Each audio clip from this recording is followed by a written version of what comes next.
Hello and welcome. I thought I'd do my first tutorial. Why would you want to do a start from scratch instead of a new farmer? I've done a farm manager start once. It's to me is, I don't know, it's different, but I always find both the new farmer start and the start from scratch start both have a degree of difficulty that the farm manager doesn't. But my personal preference has always been the start from scratch, even from the very early days. And why would you want to play start from scratch? That is a good question. This is sort of a bit of a tutorial, but also it's why? Why would you want to do a start from scratch? Well, if you do a new farmer start, you've been given a farm of varying different degrees. Some are given, Neverland was the most generous farm that we'd inherited from our parents or whatever, or we bought because we were multimillionaires, basically. But then there's the Elm Creek new farmer start, which is certainly not skimpy, not by any stretch of the imagination, but all of them are to a degree you've been handed on a plate. Now, it could be through inheritance if you were going to play to a story, but why would you want to do a start from scratch? Now, it is true that traditionally a start from scratch usually destroys the farm. So, but that's not the case always with all maps anymore, which I think is what a start from scratch always should have been about. Always. Oh, wow. In fact, I've got to be honest, even Elm Creek has no longer destroyed the farm.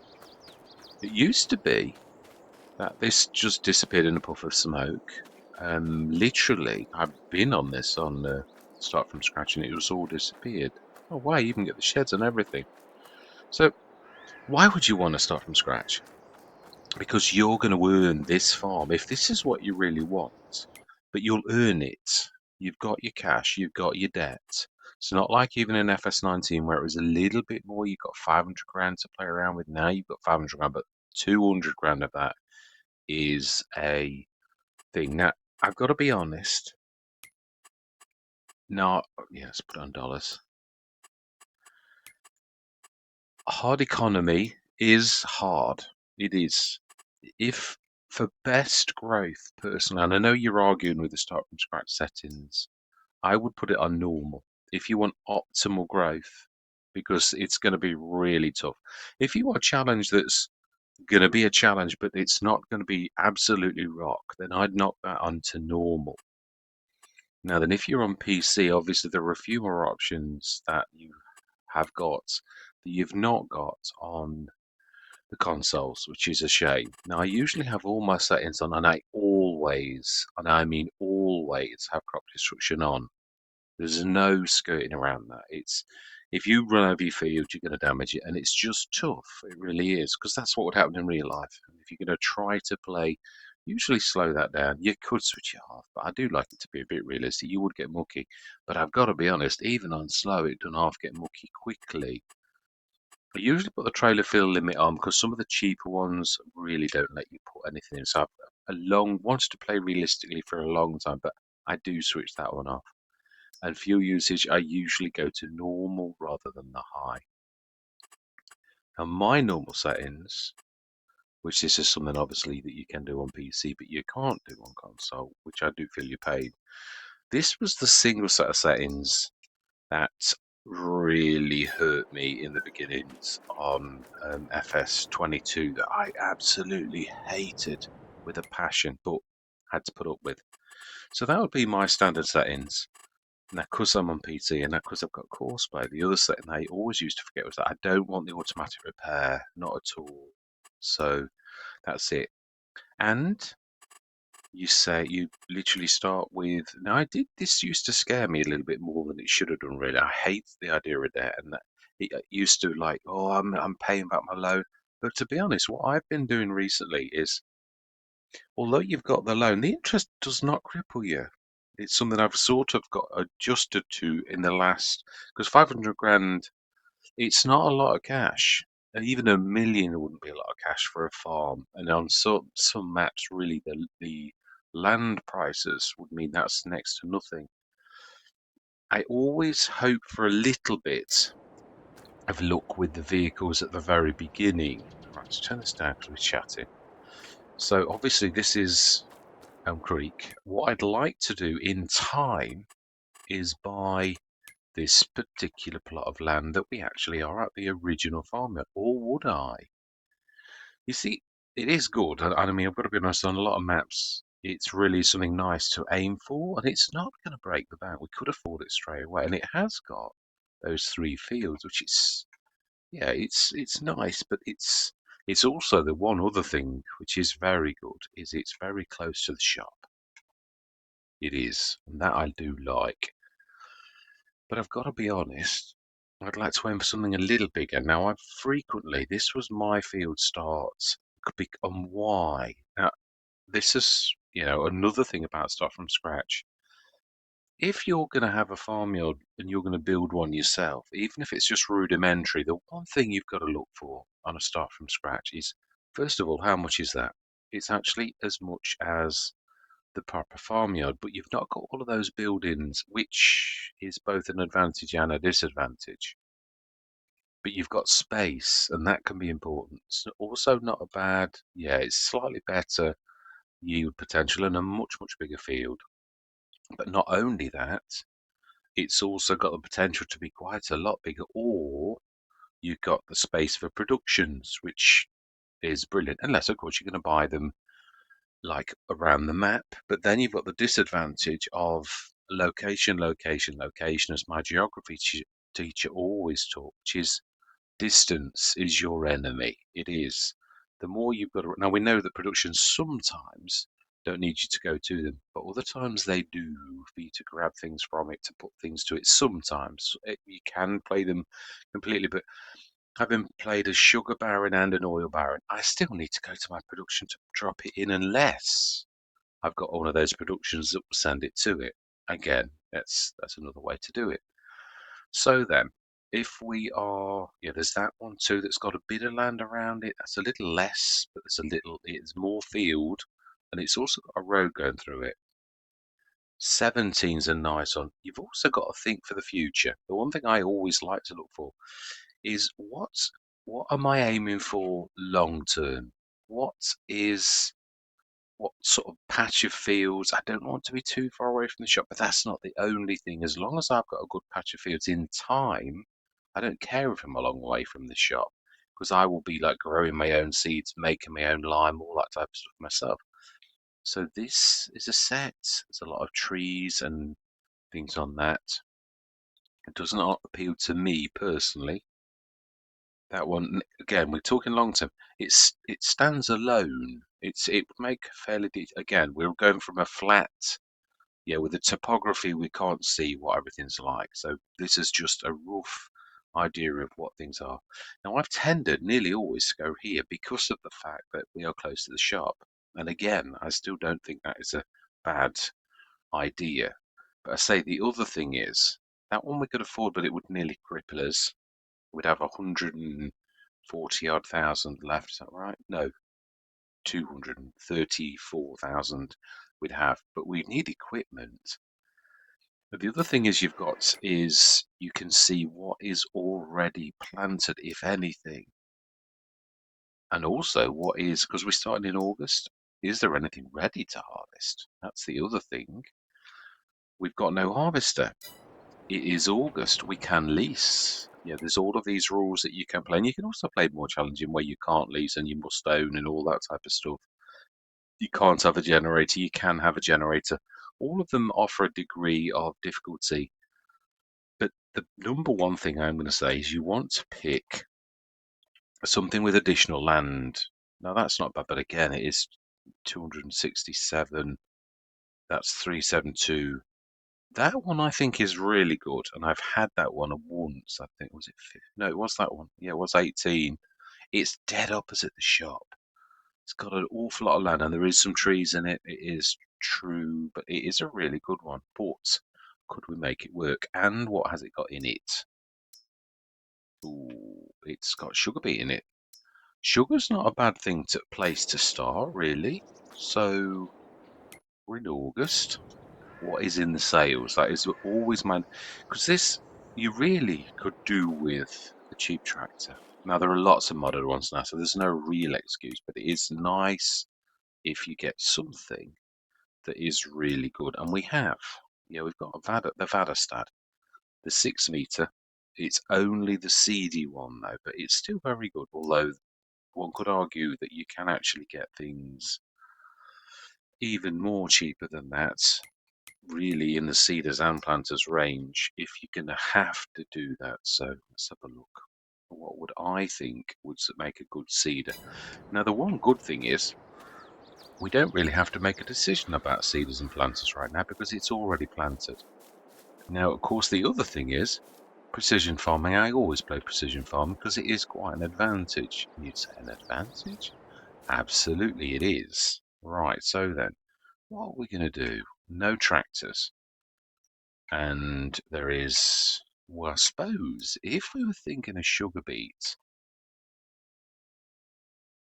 we could lease something large, but we're going to have to do a bit of preliminary work because selling sugar beet itself is not really a terribly good business. It is on scale. If you own like 3 big fields, you would still make an absolute killing. Not quite as much as vegetables, but you would. So, yeah, that's another common question. What's the best way to make money in Farming Simulator? And I'm going to say, well, they're all good. Everything is good, really. You could do any single one of them. Giants have sort of designed the crop system so that if you did wheat, it's good. If you did sugar beet, it's good.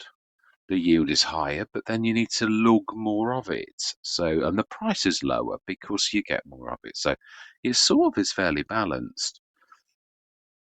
And but there are some businesses that are better than others. The cereal business is the very worst production in the game, in my personal opinion. There are a few that are almost as bad. It is the very worst one that Giants ever did, in my personal opinion, and it makes no economic sense at all, which I have got the proof of that on YouTube if you wish to look at the actual mathematical side of why it's a bad business. Sugar's good and oil's good. Something I keep forgetting that obviously, and the other thing is productions is it all depends upon the partner you're going to choose. Some productions, not all productions are equal. You've really got to work out your productions. We'll go a bit more into that as we go through this sort of tutorial, but for now, I think, let's have a look. What about the other side? What about behind the shop? What are those prices like? And what are the field? My life feels terrible. Oh, so is that. And is that. Oh, it's also very expensive too. So I still personally prefer that with a very nice bonus for 266. That one's okay. It would leave us a lot more cash. But it's got the. You could have some small productions there. I still swear that is the best starting place. Now, what is in it at the minute? What is in that? 52. I think that is parsnips. It is. So again, it's a beet, it's a crop. That's what we're going to go for. I am. This is my old friend. And personally, I say probably one of the best fields to start with. Also, you've got this nice clump here that you could eventually buy the farmyard as well. It's right next door. There is a bit of a building in there, and there's a billboard, if I remember rightly. But that's what we're going to do. So then, let's have a look, because we are very, very close. Now then, it is August. Now, when is this ready? Oh, is it not now? Yeah, remove foliage. So then, this is ready to rock and roll. We obviously anything that the farmer did is already done. We've got 359,768. So what are we going to do now? This has got a lot of trees, which I did know, and it's a little bit umpy bumpy. But you do own, if you look very closely, right up to the river. But it's not a river really. No, that's wrong. It's more of a like, yeah, this here. It's a stream, a brook that runs all the way around the property. Yeah, so that you went right up to there. This is the one thing that mars the sort of landscape a little bit and will get in your way somewhat. And you can go including over the hedges, which I have done frequently. Now, obviously, the other thing that I did also look very much about this is over this side of the field is where I put productions more than anything. I think I don't think I did. I think I used the field as a field nearly every single time I've done this, and this is really an absolute favourite field of mine. But you can see you're going to have to level this land if you're going to do it. But there's quite a bit of room if you move the trees here for productions, which is what I've normally done. So yeah, that's the number one sort of thing I always say is study the map. The other thing is this is a Giants map, obviously. So if we now look, is there anything special on the map that is going to earn you quite a bit of cash? What are you going to do? Now it's a good idea to actually go with what you've got. So we've got um, yeah, parsnips. Now I'm not going to wash them. It's just, yeah, it's just awful. I'm not going to do this either. This also is a terrible business, which I did do in the beginning because you've got to do that. It is what it is, but it's not a terribly grand one. I'm still not sure. I think selling it, yeah, I'm trying to think. No, there's nothing. All of these are mods. There's very, very, very little in this for, yeah. You'll make by the yield itself. So it looks like we've got a job to do straight away, and we're not as close as we would have been with that field that I wanted, but we're not very far away. You can see it from here. So we're missing out. There's not got a tractor.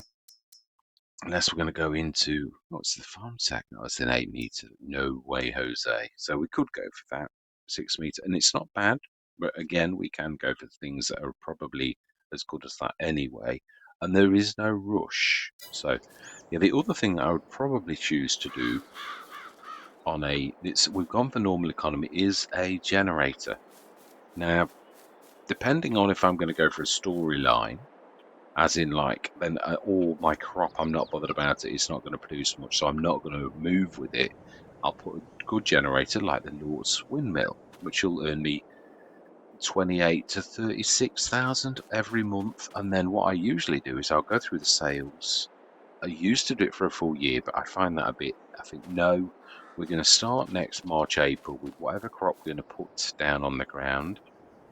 And by that time, hopefully, we'll have got a bit of a tractor or something. I mean, there are modded ones as well, but it's sometimes nice because to have the sales can help you to shape the direction you're going into. Of course, if you choose one, because we've got like parsnips, then obviously the choice is made for you. So yeah, that's what I'm going to leave it for now.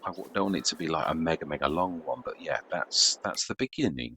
We're going to go through different steps of this. And for once, I'm not going to probably. No, we'll do it, but do it as a proper Let's Play. We will do it. We'll show the.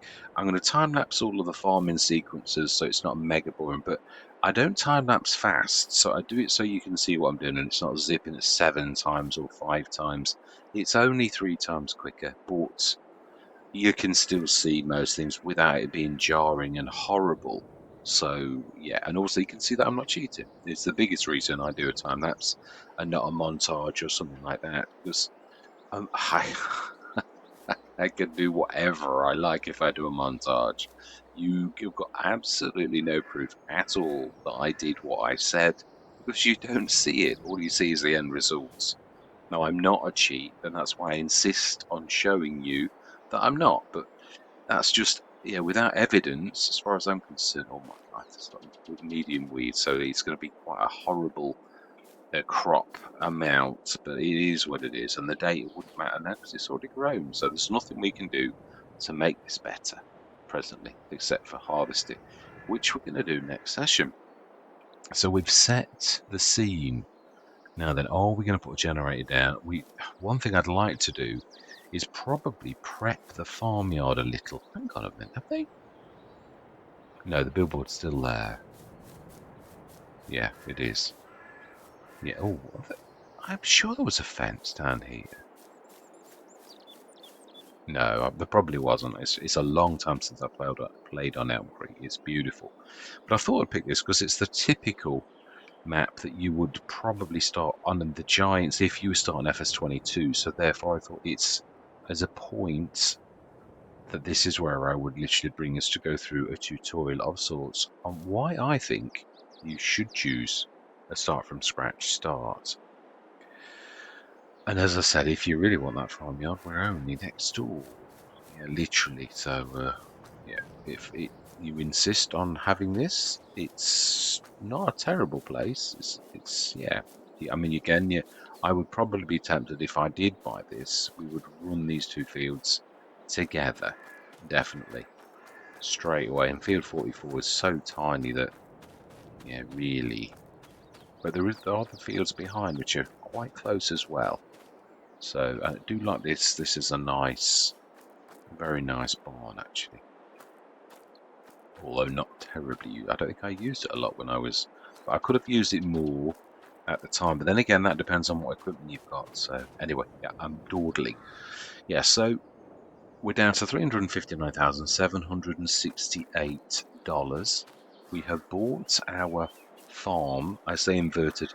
The one, obviously, there is quite a lot of a challenge to start from scratch, in so much as you've not got a farmyard and you've not got a lot of cash. This will test your ability to see in the long run and also develop. This could become the farmyard without it being a field in time. We could literally rip this entire thing, is fairly flat, and make this the farmyard, and we could have fields at the back, or we could go for, it's got very nice clump fields around it. We could sort of develop that area there as the farmyard, or we could steal a bit of 16 and have that, and half of that as the farmyard, and then we could have all of these fields, including the original farmyard, right next door. It's not a bad place to go. It's quite a lot of cash to do that, but we could do it in a few sessions with the right partner.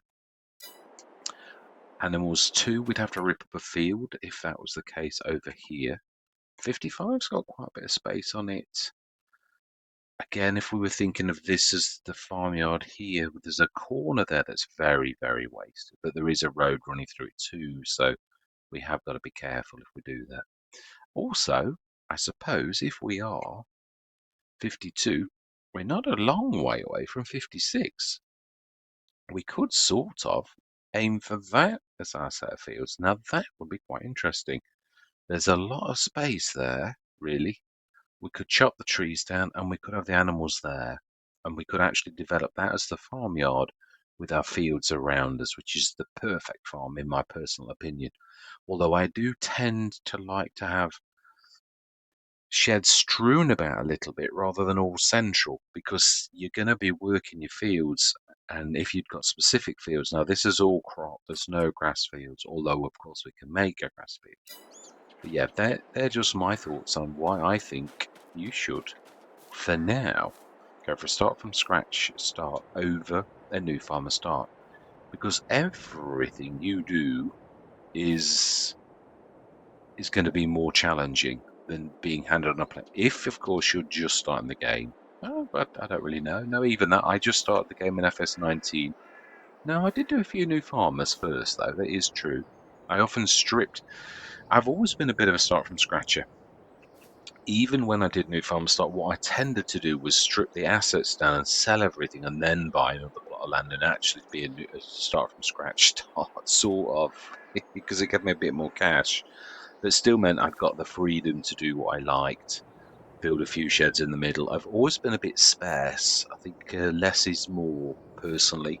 Yeah, my farmyards don't tend to be like 9 million sheds unless I do have like one of Cavalieroy's or one of the other map makers that I do choose their spots, which I do on occasion. So yeah, but you've got carte blanche to design your own, whether it's sparse, whether it's just a few sheds or whatever. Yeah, that's one thing I've got to get better at. But it does challenge you not to waste money as well. That's the other thing. Makes you a better farmer, I think, although you can also become a little bit tight. I speak from experience. Yeah, you sort of don't like wasting money, which sometimes some pieces of equipment are expensive, but they are good. So yeah, sometimes got to try and put things in perspective.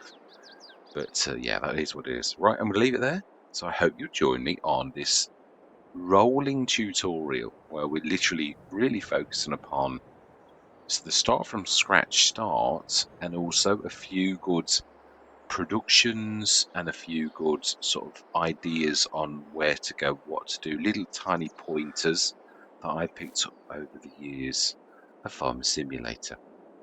And so I really do hope you join me next session. And thank you very much for watching. And I'm going to say goodbye for now.